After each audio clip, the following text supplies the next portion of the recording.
So this is the old bank. So I am going to make a pit stop. The pit stop is going to be the Rhyolite ghost town. I've been here a few times, and each time either the video just wasn't that great of quality, or camera died, or it was one of my first videos. But I figured if I'm already on this part of the state and I'm already headed to Goldfield, it wouldn't hurt to check out a ghost town, you know?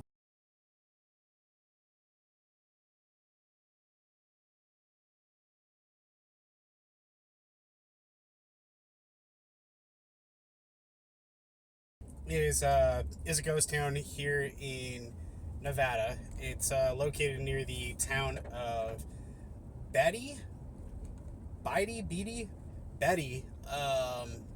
That it's about five and a half miles away, and it is definitely a major part of Nevada history, and also a major part of American history.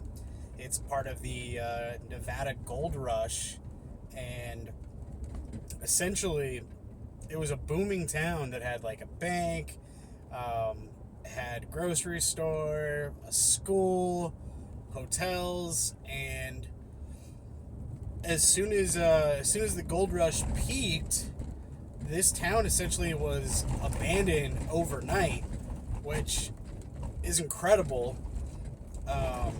Yeah, so we're on that road right now, Rhyolite Road, and we're gonna go check it out real quick. Probably check out a few buildings. We're not gonna really like hike or do anything of that too much. Yeah, it's too hot.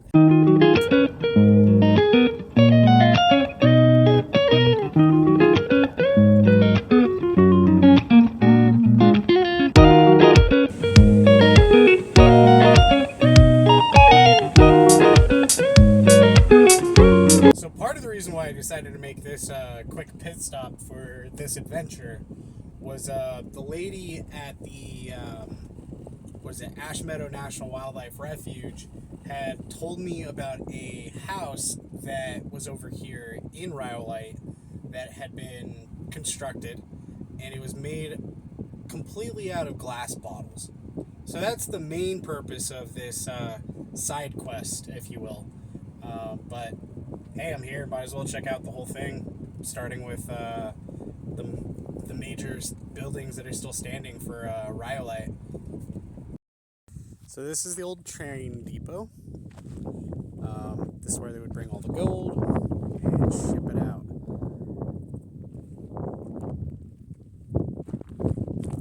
That gate's open. I might go walk around inside the gate, although I don't know if it's supposed to be.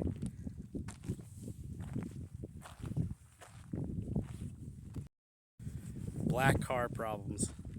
It is dusty. Anyways, let's go check this out real quick.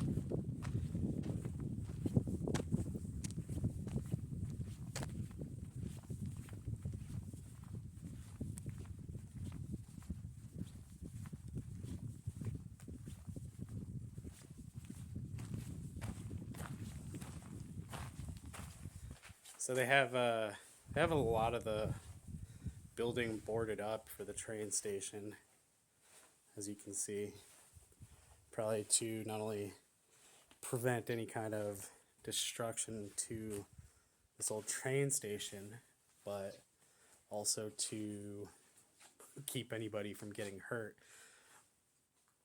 Old buildings like this typically are a little bit dangerous inside, but man, this is cool.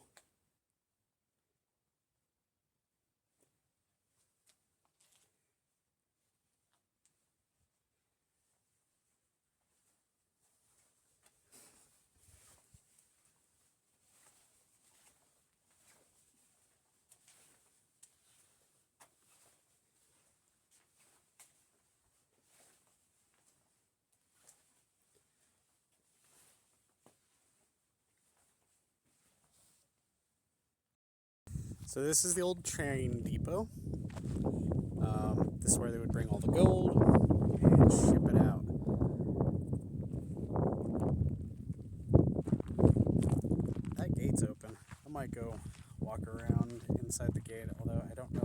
supposed to be.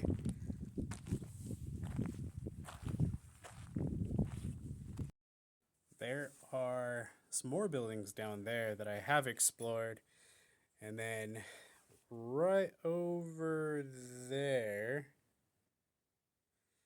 that's actually where one of the mines were. I believe it was the last mine that they emptied for gold. Yeah, it's pretty cool. Maybe next time I come up here, we'll explore the buildings down there a little bit. But yeah, this is the train station over here.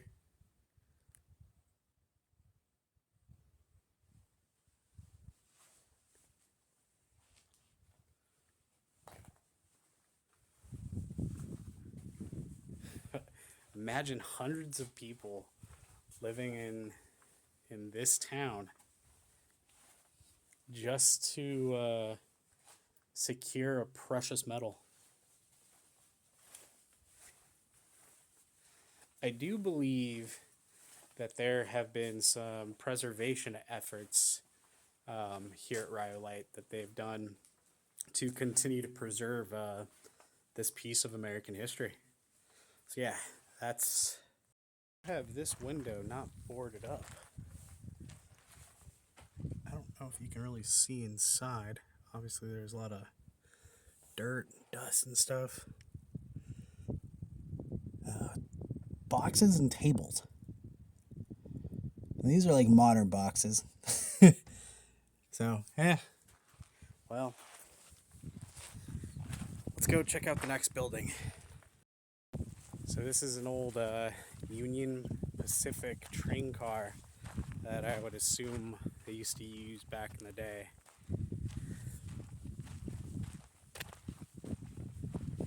Do not enter. No entry. Gotta put a little bit of Spanish on there. This is really cool. Obviously the windows have been broken out. And yeah, a little bit of graffiti. Love defacing property.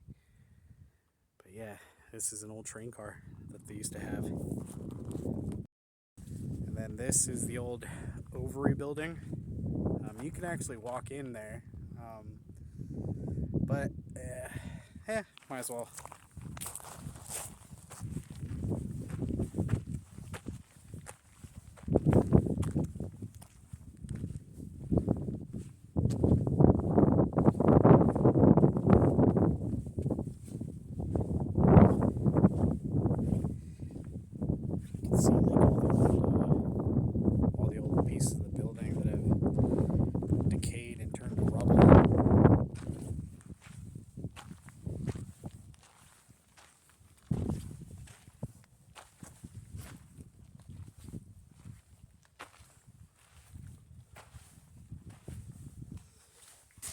And then this is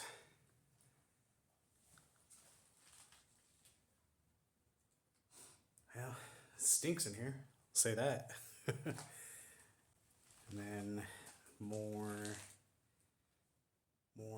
graffiti, and yeah, this is the part that for me that's a little bit more upsetting than anything when it comes to like exploring, is when you see people deface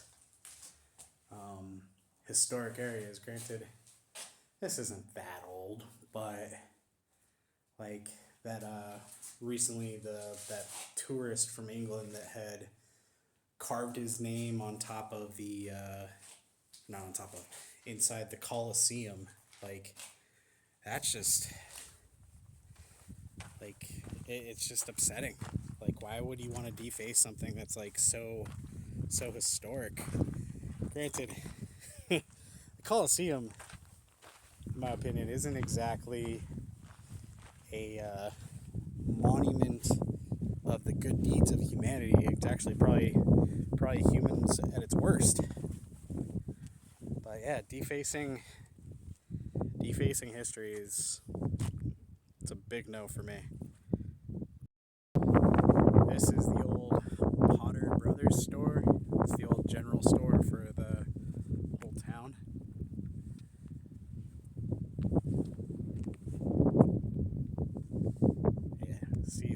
this is worth it. It's cool actually being able to record this whole thing. Yeah. And for the most part, they've kind of just left it as it is, and they've done some efforts of preservation. But yeah, these are the original stones that they dug out, and that's the original sign. So this is the old bank.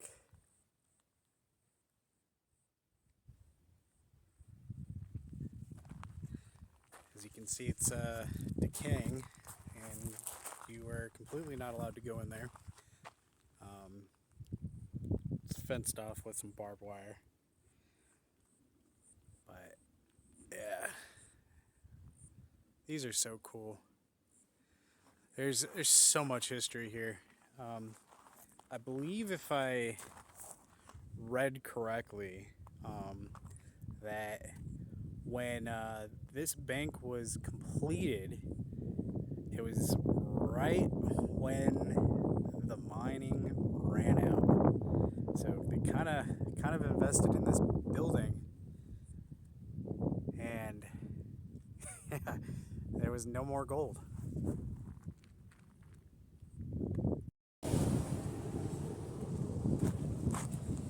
So this is the Tom Kelly's bottle house. All the walls are made of glass bottles. I don't know too much about it. I'm gonna go read it real quick. It is completely fenced off. Looks like not only barbed wire, but at the top, but it looks like electrical wire as well. So that's awesome. So the Tom Kelly Bottle House is one of the few remaining examples of bottle house architecture in the United States. In Nevada, where wood is scarce and expensive, miners often built their houses with whatever was cheap and readily available. Okay, I didn't know that. That's awesome. Anyways, so here's the Tom Kelly Bottle House. That's a small part of the Rhyolite ghost town. I do have another video of it, but I don't know. Yeah, I'm gonna have to come back up here and explore a whole heck of a lot more. Okay, no more distractions. Let's head to Goldfield.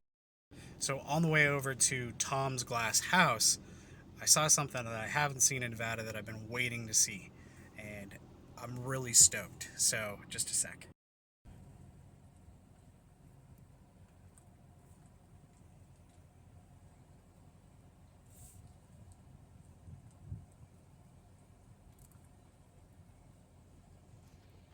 Cool part about that is here in Nevada, since I've lived here, I have heard just nonstop about the wild burros and the wild horses that are out here, and I had yet to encounter them, and yeah, that makes me happy.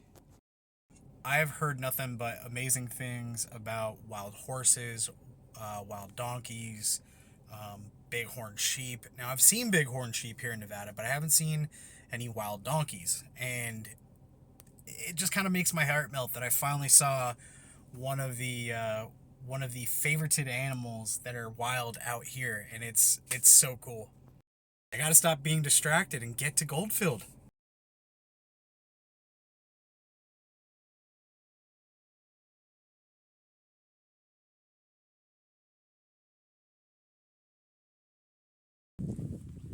This one's epic.